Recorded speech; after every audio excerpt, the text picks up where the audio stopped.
So let's start revising CNS wholly. So it includes brain and spinal cord. Brain has major controller. Function of brain is sensory, motor, limbic, and higher function. Sensory from body to brain, motor from brain to body, limbic behavior and emotions, higher function, speech, memory, sleep. Some points we need to discuss is neurons are connected through each other by synapse, which help to transmit a message signals. Function of brain is carried by neurons. Neurons are excitable. Nerves are elongation of axons of neurons. Test for brain are MRI, CT scan, and positron imaging tomography. Brain has 52 areas given by Corbin Brodmann, and these areas are known as Brodmann's area. Brain is divided into two halves by median longitudinal fissure, and that is known as right and left cerebellar hemisphere. It has one central gyrus, and in front of that, precentral gyrus and postcentral gyrus. It has frontal lobe, central sulcus, parietal lobe, and occipital lobe, and side में temporal lobe भी होता है. Then what are sulci and what are gyri. Gyri मतलब कि जो बीच की जगह है उसको गायराई बोलते हैं, और सल्काई मतलब कि शैलो जो ग्रूज जैसा है उसको सल्काई बोलते हैं, और जो एरिया कवर करते हैं उसको गायराई बोलते हैं. मेजर सल्कस कौन सा होता है? वो होता है सेंट्रल सल्कस, उसके आगे प्री सेंट्रल, और सेंट्रल सल्कस के आगे जो एरिया होता है जो गायराई प्रेजेंट होता है उसको हम बोलते हैं एरिया नंबर 4, और एरिया नंबर 4 के आगे आएगा प्री सेंट्रल सल्कस, और प्री सेंट्रल सल्कस के आगे जो भी एरिया प्रेजेंट होगा उसको सप्लीमेंट्री मोटर एरिया बोलेंगे, एरिया नंबर 6. अब हमें दो टर्मिनोलॉजी देखनी है, स्टीरियोजेनेसिस और प्रोप्रायोसेप्शन. स्टीरियोजेनेसिस मतलब अपनी आंख बंद करके हम कोई भी चीज़ को मतलब ऑब्जेक्ट को आइडेंटिफाई कर ले. अगर फैमिलियर ऑब्जेक्ट हमें दिया जाए पेन, पेंसिल, बुक, इरेजर, तो हम उसको आइडेंटिफाई कर ले आंख बंद करके, तो उसको बोलते हैं हम स्टीरियोजेनेसिस. और प्रोप्रायोसेप्शन मतलब आंख बंद करके भी हमें पता हो कि हमारी बॉडी कौन सी पोजीशन में है, हम सो रहे हैं, हमारा हाथ फोल्ड हुआ है कि नहीं है, कि हमारी कौन सी फिंगर अपराइट है, डाउन है, वो सब हमें पता हो, उसे हम प्रोप्रायोसेप्शन बोलते हैं. अब एरिया नंबर 1 2 3 वो सेंट्रल सर्कस के पीछे होता है पैराइटल लोब में, यानी पोस्ट सेंट्रल गायरस में, और वो सेंसेशन एरिया होता है उसको सेंसरी बोलते हैं, और सेंट्रल के आगे वाला मोटर एरिया होता है.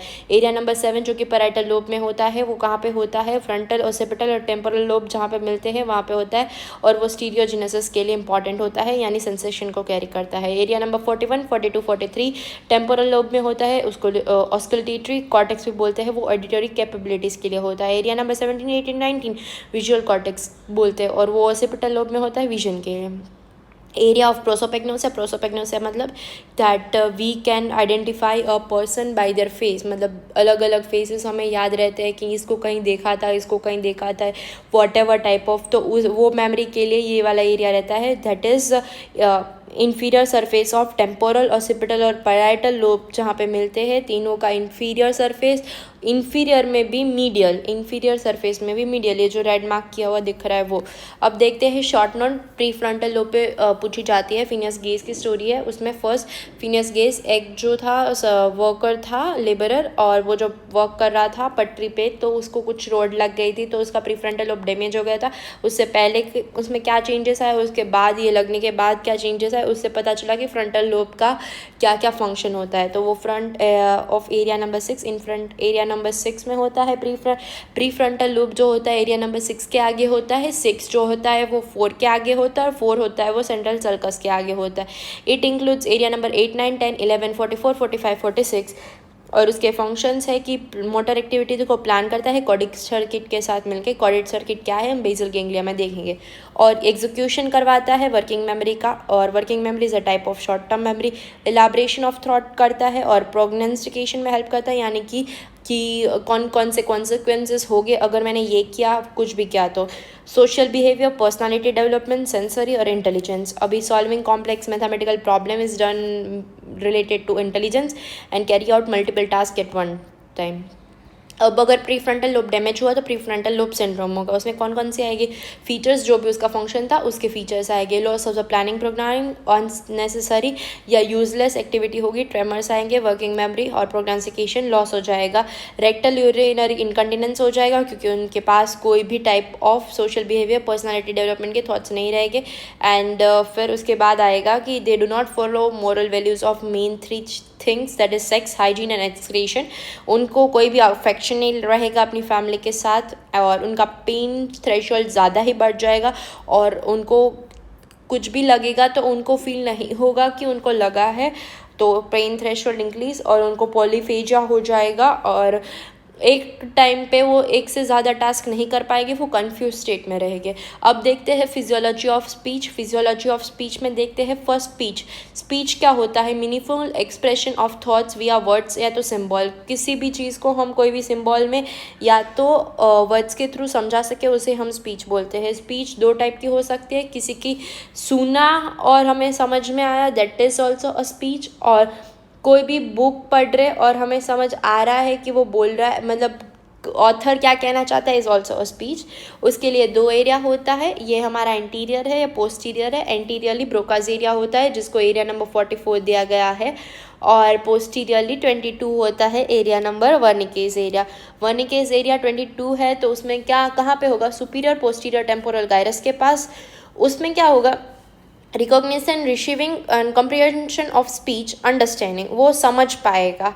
उसमें सेंसरी एस्पेक्ट होगा, सेंसरी एफेशिया होगा, comprehension loss, generation of thoughts and word selection, न्यूगलिन। उसकी स्पीच फ्लुएंट होगी but he could understand, but उसकी स्पीच भी फ्लुएंट होगी बट वो बोल नहीं पाएगा। वो जो बोलना चाहता है वो कोई न्यू वर्ड्स फॉर्म करेगा। अब हम देखते हैं ब्रोकाज एरिया। ब्रोकाज एरिया में कौन सा होता है? Area number 44 pre frontal pre motor facial area है और फॉर्मेशन ऑफ वर्ड्स है। मोटर एस्पेक्ट होता है, मोटर एफेशिया है और वो वर्ड नहीं बना पाएगा और अ करके बोलेगा। इफ़ आई वांट टू से कि I need an apple, I would be like I need apple. It wouldn't be that clear what they want to say. Formation of words, और वो सुनने में भी नॉन फ्लुएंट लगेगा और नॉट एक्टिवेट रिलेवेंट मसल, और रिलेवेंट मसल एक्टिवेट नहीं होगे तो स्पीच हमारी फ्लुएंट नहीं होगी और वो सिर्फ आवाज़ प्रोड्यूस करेगा ए, बट आपको समझ में नहीं आएगा। अब हम देखते हैं स्पीच के दो पाथवेज होते हैं, ऑडिटरी और विजुअली रिसीव्ड। ऑडिटरी यानी सुनने से हमें जो स्पीच मैं बोल रही हूँ आप सुन रहे हो, दैट इज़ ऑडिटरी, और अगर आप ये स्क्रीन में देख के पढ़ रहे हो that is visually received.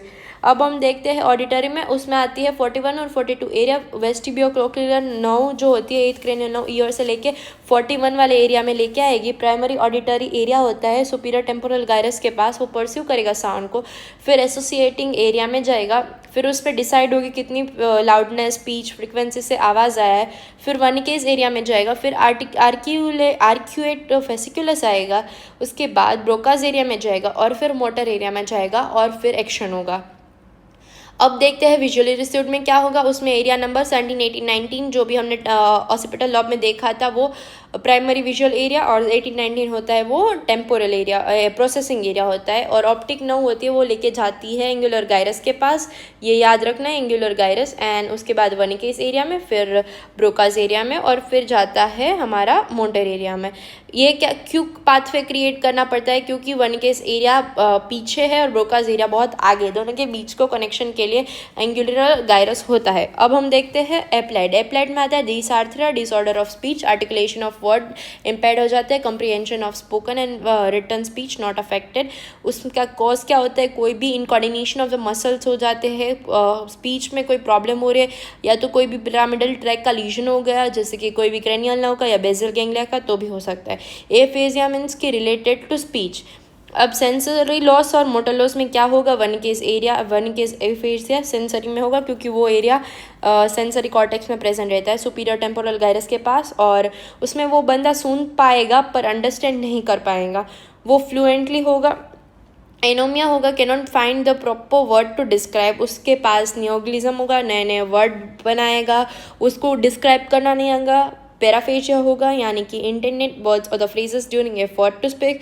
Impairment in reading writing and cannot understand the written words, cannot put words together. Arcuate fasciculus का डिफेक्ट होगा, मतलब उसको क्या बोलना है वो उसको नहीं पता होगा, ना ही वो समझ पाएगा, या तो पढ़ के भी नहीं समझ पाएगा और ना ही सुन पाएगा। अब देखते हैं मोटर। मोटर में क्या आएगा? Broca's area, area number 44, understand of written speech, वो सुन पाएगा समझ पाएगा बट वो बोल नहीं पाएगा, वो जो बोलेगा वो नॉन फ्लुएंट होगा। और उसके बाद इसमें अनेबल टू राइट एग्राफिया होगा, और अनेबल टू रीड को बोलते हैं डिस्टेक्सिया बोलते हैं, just to need to remember. वो ऐसा नहीं है कि मोटर एरिया सेंसरी में होता है, जस्ट ये टर्मिनोलॉजी है एग्राफिया और डिस्टेक्सिया। So now let's understand sleep. Sleep is a state of unconsciousness from which a person can be aroused by external stimuli, which can be external, internal. अभी stimuli कोई भी आया, जैसे कि हम सो रहे हैं और कोई भी स्टिमुलाई जैसे कि वॉमिटिंग आ गई, हमें वॉमिटिंग हो रही है तो हम उठ जाएंगे, तो वो इंटरनल स्टिमुलाई हुआ. और अगर कोई आके हमें उठा रहा है तो वो एक्सटर्नल स्टिमुलाई हुआ. रिवर्सिबल स्टेट ऑफ कॉन्शियसनेस कौन सा होता है? अभी हम अनकॉन्शियसनेस में चले जाते हैं सोने के लिए, बट कॉन्शियसनेस कैसे चेक करेंगे कि वो पर्सन कॉन्शियस है कि नहीं?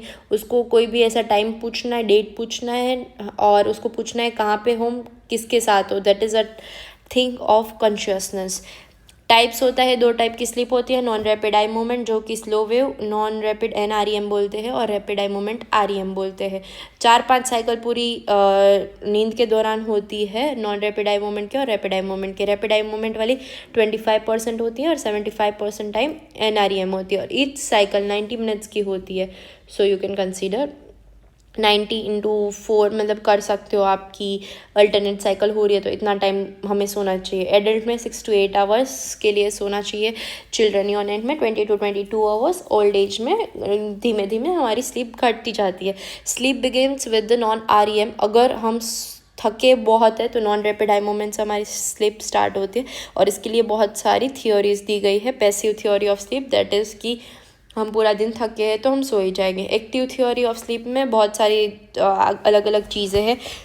Areas of brain which are inhibited, उसके अगर वो एरिया इनिबिट होगी तभी हमें स्लीप आएगी. जैसे कि रेटिकुलर एक्टिवेटिंग सिस्टम, वो हमारे ब्रेन को चालू रखता है, और वो एरिया जब हमारा डीएक्टिवेट होगा कोई भी इनिबिटर से तो ही हमें नींद आएगी.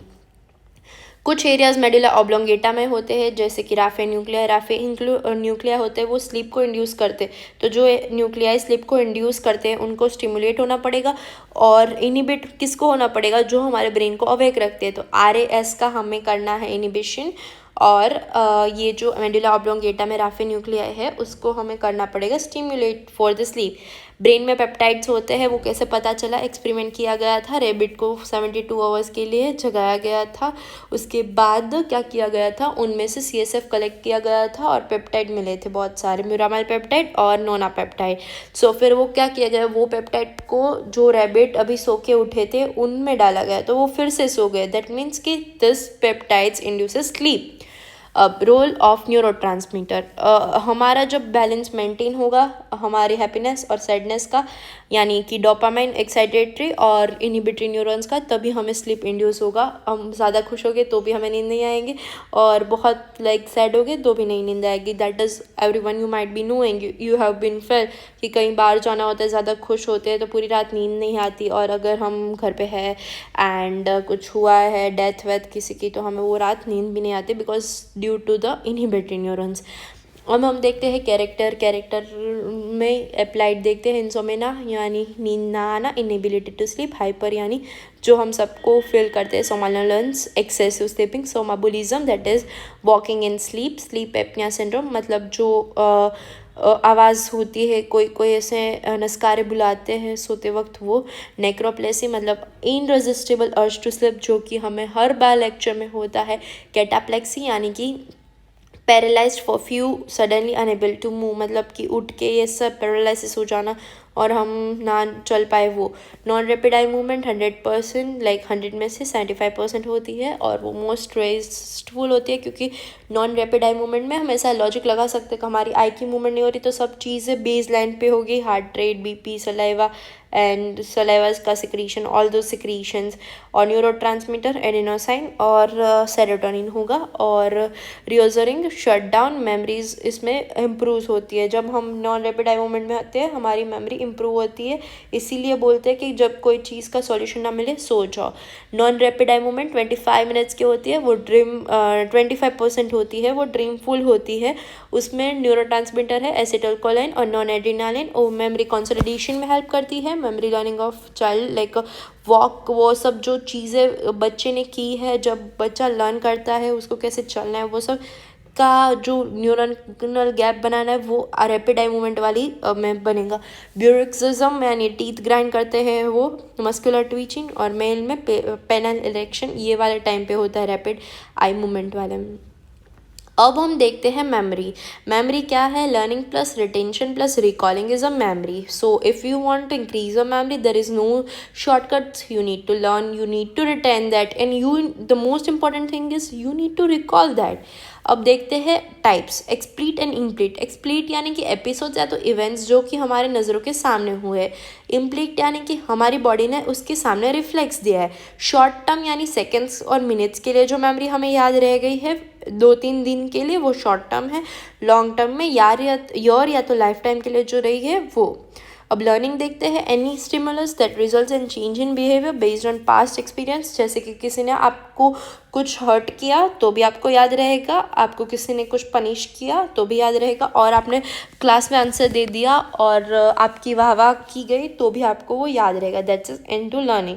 फिजियोलॉजी ऑफ मेमोरी क्या बोलती है? मेमोरी ट्रेसेस बनने चाहिए. Memory traces are the new synapse that is connection. वो साइनेप्टिक फैसिलिटेशन में हेल्प करते हैं. जितने ज़्यादा साइनेप्स बनेंगे उतनी ज़्यादा मेमोरी बनेंगी. ये प्री साइनेप्टिक है, उसमें से पोस्ट साइनेप्टिक होगा, ये बीच में साइनेप्टिक लेफ्ट है. अब लॉन्ग टर्म मेमोरी और मॉलिक्यूलर बेसिस क्या होता है हम देखते हैं. रिपीटेशन रिहर्सल्स होने चाहिए. मेमोरी कंसोलिडेशन होना चाहिए. कंसोलिडेशन क्या होता है वो देखते हैं. शॉर्ट टर्म से लॉन्ग टर्म जो मेमोरी कन्वर्ट हो रही है उसको मेमोरी कंसोलिडेशन कर बोलते हैं, और उसके लिए एरिया रिस्पॉन्सिबल है हिपोकैम्पस. उसमें देखते हैं मेमोरी के एरिया है. विजुअल हमने जो देखा वो हेल्प करता है. ऑडिटरी जो सुना. इमोशन में लिम्बिक सिस्टम. मोटर मेमोरी में प्रीफ्रंटल और बेसल गैंग्लिया से. फिर ये मैमलरी बॉडी, फ्रोनिक्स और थैलामस, ये तीनों भी इतने मेमोरी एरियाज है बॉडी में. यानी अगर हम कोई चीज़ें देख रहे हैं, सुन रहे हैं, इमोशनली अटैच है. मोटर की मेमोरी है कि हमें कोई बार अगर हम मोटर मेमोरी जैसे कि कोई उधर खड्डा है और गिर गए तो हम दूसरी बार उधर नहीं जाएंगे, हमारा पैर उधर से उठेगा ही नहीं, because we have a motor memory about that. And memory bodies के पास भी ये एरिया होता है, फ्रोनिक्स और thalamus. This is also important. Okay, so now let me make you revise molecular basis. हम कोई एक्सीडेंट्स क्यों नहीं भूलते? क्योंकि हमारे में साइनेप्टिक फैसिलिटेशन हो जाता है. तो अब हमें होगा साइनेप्टिक फैसिलिटेशन होता क्या है. ये हमारा जो नॉर्मल हमने ऊपर देखा प्री से पोस्ट हो रहा था वो है. पर अब साइनेप्टिक फैसिलिटेशन में क्या होगा, दूसरा आएगा और वो प्री वाले में अपना सेरोटोनिन देगा और फिर सेरोटोनिन इधर से इधर जाएगा. You can see it right there. ऐसा होगा तो उसको हम बोलेंगे साइनेप्टिक फैसिलिटेशन, और वो इम्पॉर्टेंट होता है. साइनेप्टिक फैसिलिटेशन वो क्या करता है, फैसिलिटेटर की वर्क करता है और वो सिक्रेट करता है सेरोटोनिन को, और दूसरा नया साइनेप्स फॉर्म कर रहा है. उसको क्या बोलता था हमने आगे, और ट्रेसेस बोला था, मेमोरी ट्रेसेस बनाता है. अब अगर इससे क्या होगा, सेरोटोनिन इंक्रीज हो गया, ठीक है.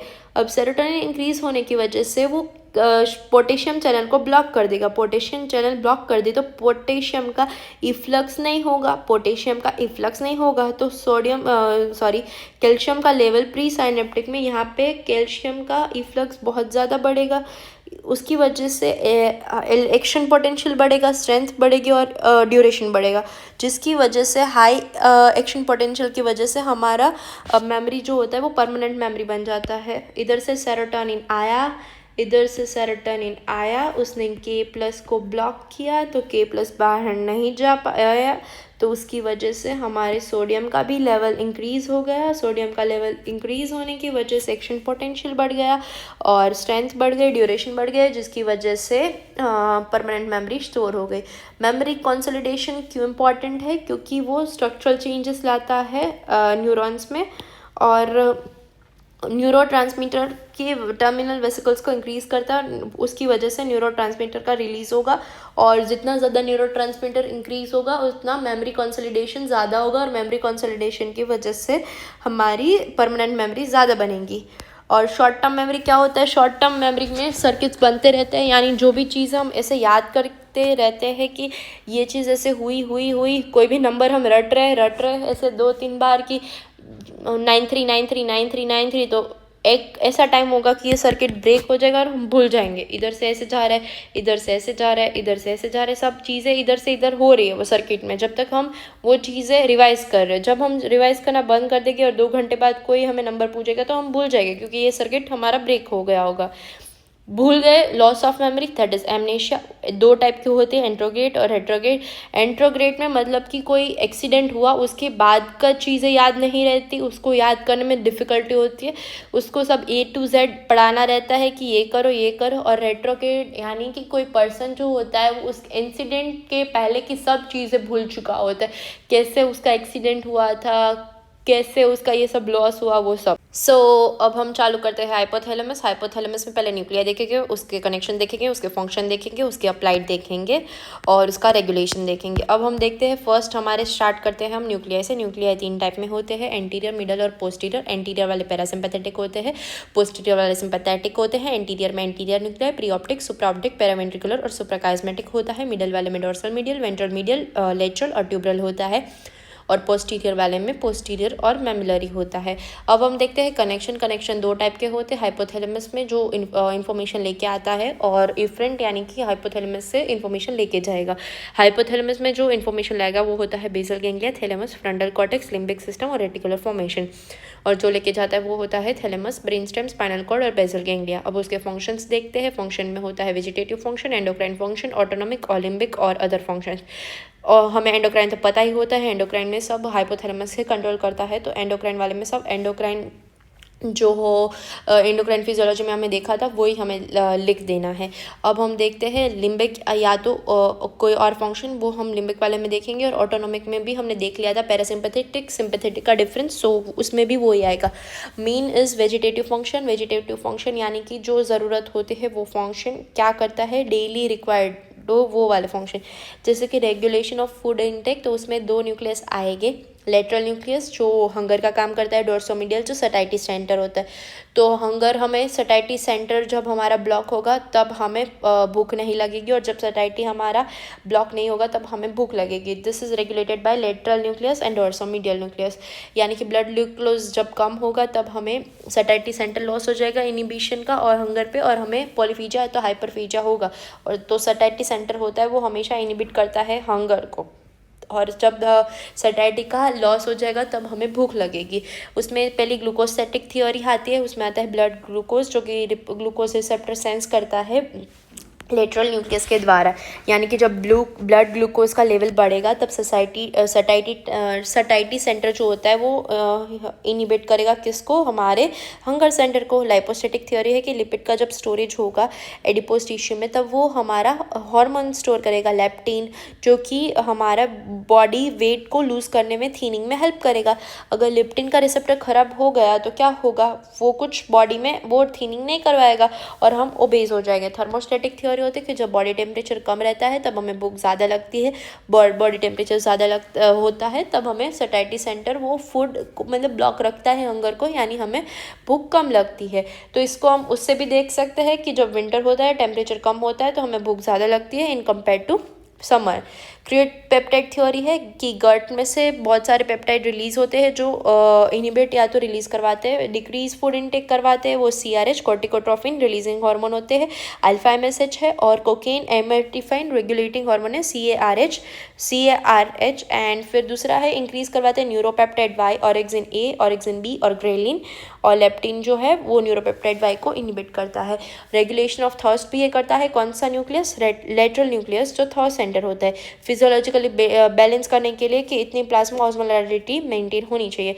बॉडी में अगर वाटर डिक्रीज होगा प्लाज्मा ऑस्मोलैरिटी बढ़ेगी। तो ये वाले एरियाज जो होते हैं वो मेजर करते हैं प्लाज्मा ऑस्मोलैरिटी के, AV3A।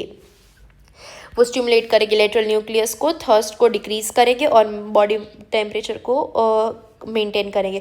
या तो सुप्राऑप्टिक न्यूक्लियस को वो इंफॉर्मेशन देंगे, वो सिक्रीशन करवाएंगे ADH का, यानी एंटी डायूरेटिक हार्मोन का, वो डायूरेसिस यानी कि यूरिन में वाटर को जाने नहीं देंगे, तो वाटर हमारे बॉडी में मेंटेन रहेगा, यानी हमारे बॉडी से वाटर लॉस नहीं होगा। फिर रेगुलेशन ऑफ टेम्परेचर में आता है हमारा एरिया, एंटीरियर में से प्री ऑप्टिक न्यूक्लियस जो कि heat loss, sweating lifting, painting और वेसोडाइलेटेशन में हेल्प करता है। पोस्टीरियर में हीट गेन वाला एरिया जो शिवरिंग करके इनवॉलेंटरी वो वेसोकंस्ट्रिक्शन करवाता है स्केलेटल मसल का। फोर्थ आता है स्लीप, जो कि एंटीरियर में से स्लीप फैसिलिटेटिव होता है और पोस्टीरियर जो होता है वो वेकफुलनेस के लिए होता है। अब हम देखते हैं लिम्बिक फंक्शन, उसमें आता है इमोशन, बिहेवियर और मोटिवेशन, और उसमें हाइपोथैलेमस होता है, वो हेड क्वार्टर है लिम्बिक सिस्टम का। ये लिम्बिक फंक्शन है। लिम्बिक फंक्शन करते करते हम लिम्बिक सिस्टम को भी पढ़ रहे हैं, तो यू नीड टू रिमेंबर कि आपको लिम्बिक सिस्टम लिखना है कि लिम्बिक फंक्शन लिखना है हाइपोथैलेमस का। उसमें बहुत सारे न्यूक्लियस आते हैं, तो न्यूक्लियस के लिए हम देखते हैं ये ऑर्बिटोफ्रंटल कॉर्टेक्स है, ये सिंगुलेट गायरस होता है, ये कॉर्पस कॉलोजम है, इसमें ये सब आ रहे हैं। ये पैरा हिप्पोकैम्पल गायरस यहाँ पे होता है, यहाँ हिप्पोकैम्पस होएगा, यहाँ अनकस आएगा, यहाँ एमिगडाला आएगा, और यहाँ पे हाइपोथैलेमस होगा, और यहाँ इंटीरियर न्यूक्लिया ऑफ थैलेमस होगा, और यहाँ पे बेसल गैंग्लिया होगा। अब देखते हैं लाफिंग, अटैक, ब्रूशिंग और कोई भी एंगर जैसी एक्टिविटी हुई तो क्या होगा। इसमें रिवॉर्ड सेंटर होता है, पनिशमेंट सेंटर होता है। रिवॉर्ड सेंटर यानी लेटरल न्यूक्लियस और वेंट्रोमीडियल न्यूक्लियस होता है, उसको रिवॉर्ड सेंटर बोलते हैं। पनिशमेंट के लिए medial region of paraventricular zone, वो वायलेंट रेज रिएक्शंस के लिए होता है। अब हमें कनेक्शंस देखने। कनेक्शन के लिए पहले पेपेज सर्किट आता है। पेपेज सर्किट में क्या होगा, कोई भी सिंगुलेट गायरस से इन्फॉर्मेशन आई रिवॉर्ड या तो पनिशमेंट की, तो वो जाएगी ऑर्बिटोफ्रंटल कॉर्टेक्स में, वो हिप्पोकैम्पस में जाएगी, वो हाइपोथैलेमस में जाएगी, और थैलेमस के थ्रू सिंगुलेट गायरस को कनेक्शन पूरा ये सर्किट बनेगा। फिर आएगा ब्रेन स्टेम, और ब्रेन स्टेम में भी बहुत सारे कनेक्शंस रहते हैं, और लास्ट में आएगा सेरेब्रल कॉर्टेक्स। देखते हैं फिजियोलॉजी ऑफ इमोशन क्या होते हैं। उसमें 4 स्टेप्स होते हैं। कॉग्निशन यानी कि एबिलिटी टू रिकॉग्नाइज क्या हुआ, effect, connection, desire to act, और action perform by somatic system यानी हमारे मसल जो करते हैं वो। तो अब हम देखते हैं कि अगर हमने देखा कि बॉम कोई फट रहा है तो फर्स्ट वो विल रिकॉग्नाइज कि बॉम है वो। फिर हम देखेंगे अफेक्ट क्या करेगा कि हमें डर लगेगा। तीसरा क्या है, हम दिमाग में सोचेंगे कि वो बॉम को हमने देखा, फिर हमने उसको रियलाइज़ किया कि ये बॉम है, हमको डर लगा, फिर हमने रियलाइज़ किया कि हम थोड़ा सा उससे भागे। तो ये 3-4 चीज़ें होती है, कॉग्निशन, अफेक्ट, कॉनेक्शन और action perform. Then somatic system और ऑटोनॉमिक नर्वस सिस्टम जो हार्ट रेट और बीपी को बढ़ाते हैं, उस लिम्बिक और सोमेटिक ये सब चीज़ें इंटरक्रिएशन करवाती है हाइपोथैलेमस। फंक्शन ऑफ प्रीकार्डियन का क्या साइकिल का है, सुप्राकाइस्मेटिक न्यूक्लियस भी होता है, वो डाययूरेनल वेरिएशन में हेल्प करता है मेलेनिन से और रेटिनो हाइपोथैलेमिक फाइबर से। ये दूसरा फंक्शन है किसका, हाइपोथैलेमस का। अब लिम्बिक फंक्शन देखते हैं। कंट्रोल ऑफ मैटरनल इंस्टिंक्ट यानी मदरली फील आता है लिम्बिक फंक्शन से, यानी love type of feelings between mother and child, वो मैटरनल इंस्टिंक्ट करता है। हमें हमारी मम्मी से कैसे प्यार होता है, this love is because of this maternal instinct. Control of sexual behaviour that is done by amygdala. Control between rage and placidity, rage यानी piloerection, dilatation of pupil, और प्लेसिडिटी यानी ओपोजिट होता है रेज का, कि हम कितने raise है क्या भी है वो। कंट्रोल कौन करता है, लिम्बिक सिस्टम का फंक्शन है। और control of integration between somatic limbic का कंट्रोल करता है कि कितनी स्पीड से हमें अपने हाथ को लेना है, बॉम्ब देखा तो हमें कितनी स्पीड से भागना है वो सब।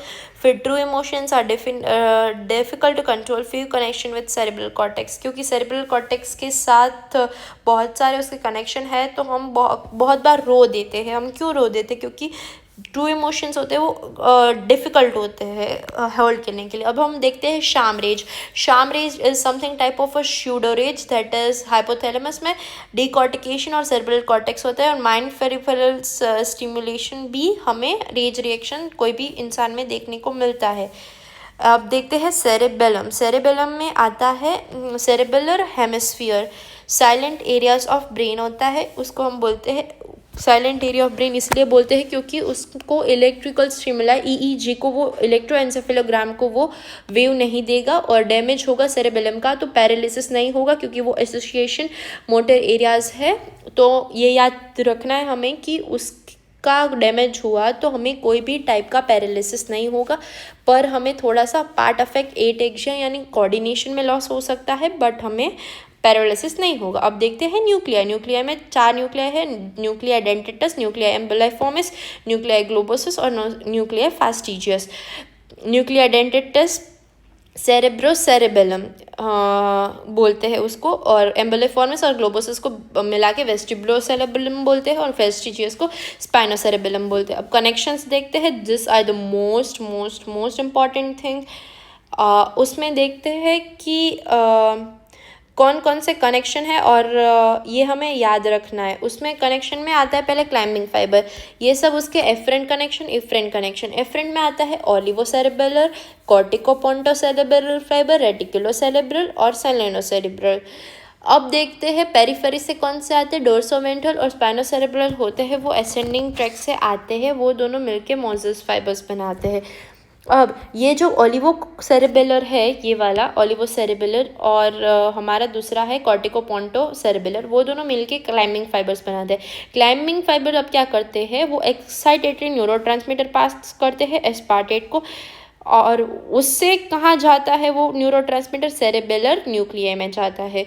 न्यूक्लियाई सेरेबेलर न्यूक्लियाई में गया, फिर जाता है परकिंजे फाइबर्स में, उसका पॉजिटिव यानी एक्साइटेड सेरेबेलर न्यूक्लियाई से इफरेंट्स तो निकलेंगे, पर उससे पहले सेरेबेलर से मोजेस फाइबर में जाएगा। ये जो मोजेस फाइबर ये सब बना रहे, ये सब मिलके ये जो बच्चे बाकी के एफरेंट, पेरिफेरी वाले और रेटिकुलर, और वो मोजेस फाइबर बनाते। तो ये जो मोजेस फाइबर बन रहे हैं वो क्या करेंगे, एक गोल्गी सेल होगा उसको एक्साइट करेगा, ग्लैन्युलर सेल को भी एक्साइट करेगा, पर जो गोल्गी सेल है वो ग्रैन्युलर सेल को इनहिबिट करेगा। फिर वो दोनों मर्ज होके पैरेलल फाइबर्स बना रहे। अब वो दोनों पैरेलल फाइबर्स बना रहे, वो पैरेलल फाइबर्स जाके किसको करेंगे, पैरेलल फाइबर्स एक्साइट करेंगे बास्केट फाइबर को, और परकिंजे फाइबर को एक्साइट करेंगे। अब जो परकिंजे फाइबर है, क्लाइंबिंग फाइबर उसको एक्साइट कर रहा था, पर अब जो परकिंजे फाइबर है वो सेरेबेलर न्यूक्लियाई को इनहिबिट कर रहा है। This you need to remember. Coordination ऐसे आ रहा है कि पॉजिटिव भी हो रहा है और नेगेटिव भी हो रहा है। अब हम उसके फंक्शंस में देखते हैं। Regulates and help alternating kind of movements, flexion extension with in a minute, agonist और एंटागोनिस्ट। ये कैसे हुआ, सेरेब्रल न्यूक्लियाई को इधर से आ रहा है पॉजिटिव, और इधर से मतलब परकिंजे फाइबर्स को पॉजिटिव जा रहा है, और ये पूरा जब सर्किट कंप्लीट हो रहा है सेरेब्रल न्यूक्लियाई से, तो घूम के उसको इनिबिट भी कर रहा है सेरेबेलर को। तो एक क्लाइंबिंग फाइबर जो है दूसरा कनेक्शन फॉर्म करके एक ही चीज़ को इनिबिट भी कर रहा है और स्टिमुलेट भी कर रहा है। उससे क्या होगा, 1 मिनट में हमें जब फ्लेक्शन एक्सटेंशन करना है तो फटाफट मसल्स का एंटागोनिस्ट और एगोनिस्ट मसल वर्क करेंगे इसकी वजह से। अब हम देखते हैं turn on turn off signals, जो कि मोजेस फाइबर करता है, यानी परकिंजे फाइबर को वो पॉजिटिव दे रहा है, पर वो इनिबिटरी भी है। मोजेस फाइबर सेरेब्रल कॉर्टेक्स को डायरेक्टली पॉजिटिव यानी कि कर रहा है एक्साइट। अब अगर इनडायरेक्टली हम देखें तो इनडायरेक्टली क्या चीज़ें हो रही है, वो परकिंजे फाइबर सेरेबेलर न्यूक्लियाई को इनिबिट कर रहा है।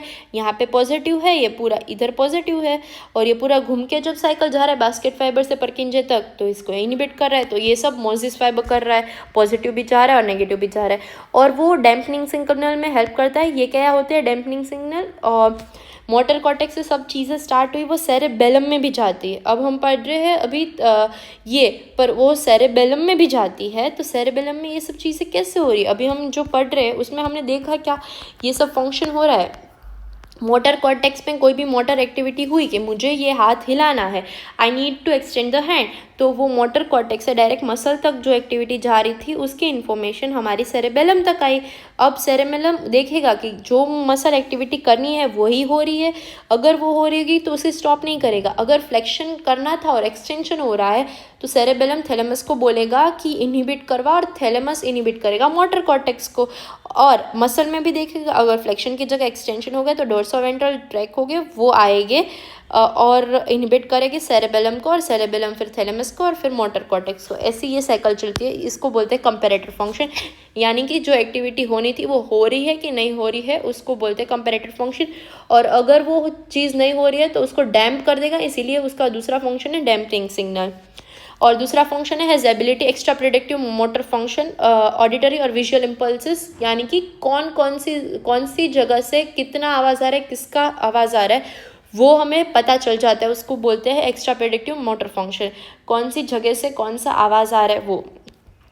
एप्लाइड में देखिए तो एटेक्सिया यानी sign of cerebellar damage, dysdiadochokinesis, जिसमें डिसडिएडियो को काइनेसिस, जिसको बोलते हैं पर्सन रैपिड अल्टरनेटिंग मूवमेंट्स नहीं कर पाएगा। प्रोप्रायोसेप्शन लॉस हो जाएगा, डोर्सल वेंट्रोस्पायरोसेरेब्रल ट्रैक को डैमेज हो गया। पॉजिटिव रोम्बक साइन आएगा, यानी कि वो आंख बंद करके पर्सन को सीधा खड़ा रहने का बोलोगे, पर्सन नहीं रह पाएगा, वो गिर जाएगा। नेगेटिव फिंगर नोज टेस्ट, या तो ओवरशूट हो जाएगा या तो अंडरशूट हो जाएगा। उसको बोलना है आंखें बंद करके अपनी टिप ऑफ द नोज को टच करो, वो भूल जाएगा। निस्टैग्मस होगा, to and fro movement of the eyeballs होगा। ट्रेमर्स आएंगे, इंटेंशनल ट्रेमर्स आएंगे। हाइपोटोनिया होगा, decrease tone of the muscle होगा, जिसमें सेरेब्रल का डैमेज होगा उसमें। और डैमेज टू सेरेब्रल में नी झक रिफ्लेक्स होता है, उसमें पेंडुलर झक आ जाएगा, मतलब वो पूरा ऐसे जब आपने नी झक दिया वो पूरा चालू ही रहेगा, झकिंग मूवमेंट पेंडुलम की तरह वो झक करता ही रहेगा, वो स्टॉप नहीं होगा। अब हम देखते हैं हमारा most important topic, that is thalamus. Thalamus hypothalamus के नीचे, थैलेमस हाइपोथैलेमस के ऊपर रहता है, उसके पास बहुत सारे न्यूक्लियस है, we need to remember. Starting कैसे करते हैं, एक वाई शेप की बैंड होती है, ये दिख रही है आपको वाई शेप की band, this is the Y shape की बैंड जो डिवाइड करती है 3 पार्ट में, एंटीरियर, लेटरल और मीडियल। वाई शेप की बैंड को हमने बोला दिया है बहुत कुछ, ये वाई शेप की बैंड है, उसने डिवाइड किया है 3 पार्ट में, एंटीरियर, लेटरल और मीडियल को। किसको? थैलेमस को 3 पार्ट में डिवाइड किया है, और उसमें हम न्यूक्लियर पढ़ने वाले हैं। एंटीरियर में तो एंटीरियर न्यूक्लियस हो गए। अब ये मीडियल में बहुत सारे न्यूक्लियस नहीं होते, मीडियल में बोलते हैं डोर्सल मीडियल ग्रुप। पेरीफेरी में 2 आएंगे, याद रख लेने, ये पेरीफेरी वाले इजी है, लेटरल जेनिकुलेट बॉडी और medial geniculate body. So this are peripheral nuclei. Anterior में एंटीरियर हो गए, और यहाँ जो वाई शेप बैंड है उसके अंदर ये जो लाइट ब्लू कलर के दिख रहे हैं वो है इंट्रा लेमिनल न्यूक्लियाई।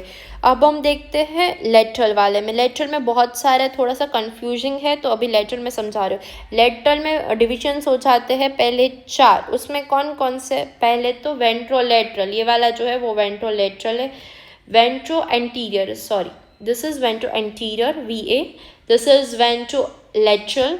अब ये वेंट्रो बेसल कॉम्प्लेक्स है, पूरा कौन सा है? वेंट्रल बेसल कॉम्प्लेक्स है। तो वेंट्रल बेसल कॉम्प्लेक्स में क्या होगा, इसमें 2 न्यूक्लियर का डिवीजन हो गया। ये पूरा जो कॉम्प्लेक्स है उसको वेंट्रो बेसल कॉम्प्लेक्स बोलते हैं। ये जो पूरा है ना, ये लास्ट वाला स्क्वायर, उसको वेंट्रल बेसल कॉम्प्लेक्स को 2 पार्ट में डिवाइड किया गया है। ये ऊपर का पार्ट है वो वेंट्रो पोस्टीरियर लेटरल, और ये वेंट्रल पोस्टीरियर मीडियल है। ये वेंट्रो पोस्टीरियर मीडियल और वेंट्रो पोस्टीरियर लेटरल है। अब ये 2 पार्ट है, 2 कौन से है अभी हम देखते हैं, लेटरल डोर्सल और लेटरल पोस्टीरियर।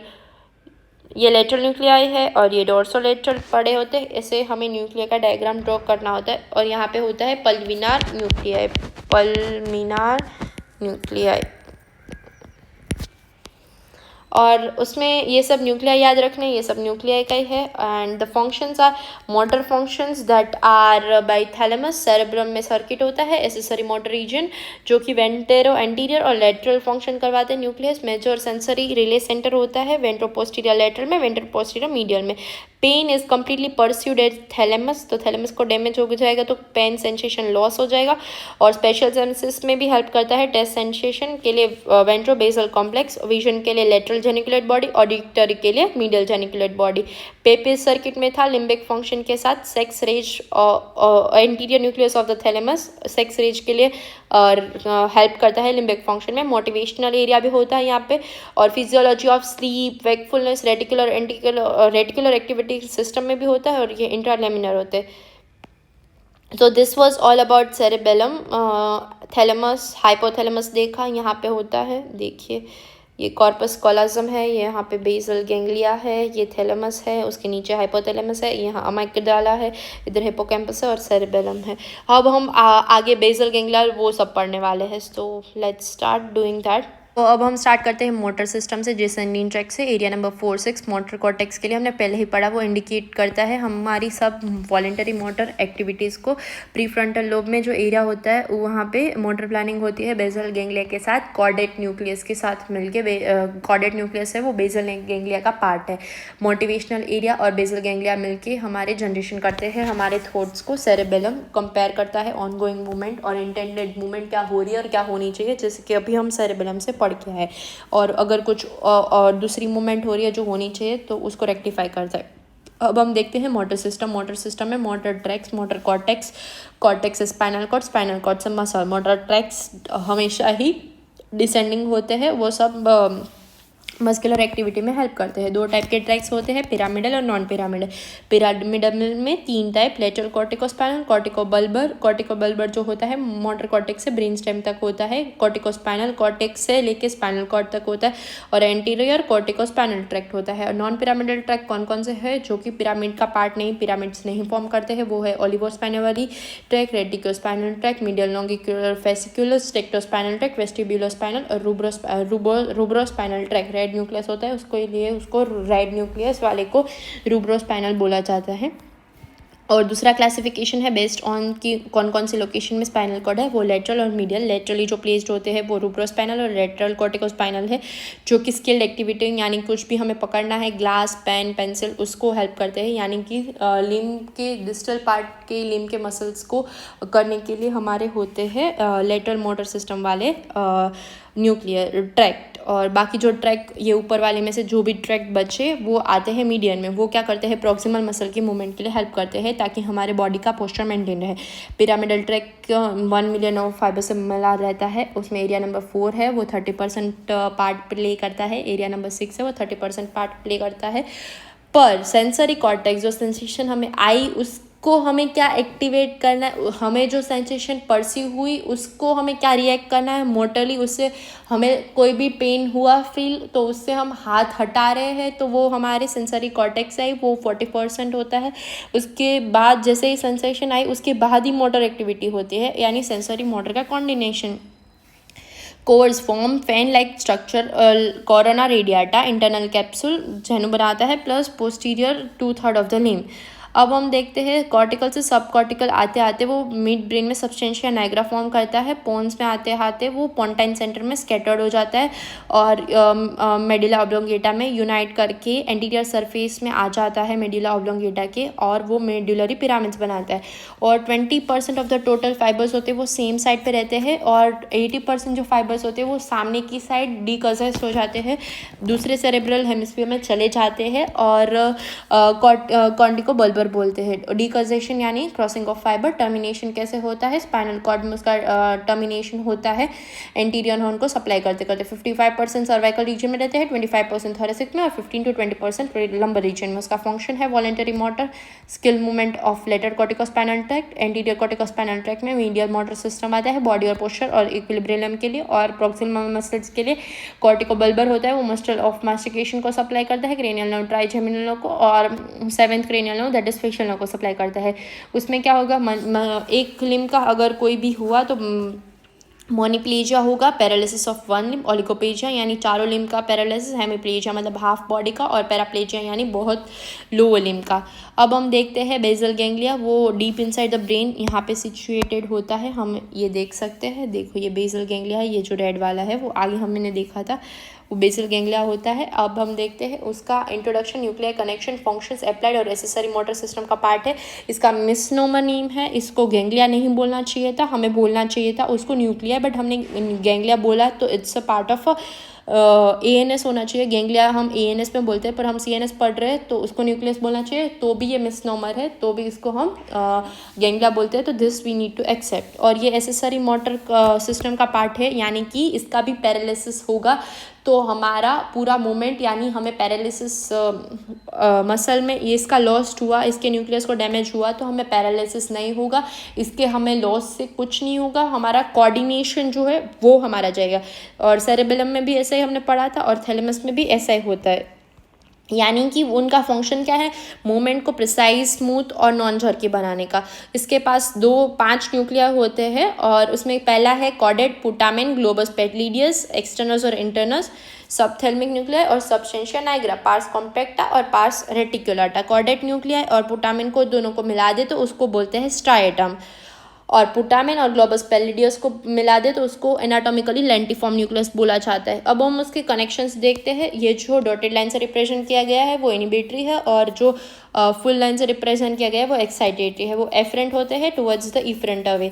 मोटर कॉर्टेक्स पहला तो स्ट्राइटम को कहाँ से आएगी, तो पहले तो मोटर कॉर्टेक्स से उसको पॉजिटिव आया, थैलेमस से भी पॉजिटिव आया, और सब्सटेंशिया नाइग्रा के पार्स कॉम्पैक्टा वाले पार्ट से भी उसको पॉजिटिव आया। अब वो क्या करेगा, ग्लोबस पैलिडियस एक्सटर्नस को वो इनहिबिटरी देगा इम्पल्स, और वो ग्लोबस पैलिडियस इंटरनस को भी इनहिबिटरी देगा। अब ग्लोबस पैलिडियस इंटरनस और एक्सटर्नस है वो दोनों क्या करेगी, ग्लोबस एक्सटर्नस है वो डायरेक्ट थैलेमस को इनहिबिट करेगा और इंटरनस जो है सबथैलेमिक न्यूक्लियस की हेल्प से थैलेमस को इनहिबिट करेगा। और ये थैलेमस जो है वो मोटर कॉर्टेक्स को पॉजिटिव देगा और फिर मोटर कॉर्टेक्स स्ट्राइटम को पॉजिटिव देगा और ऐसे ये साइकिल चलेगी।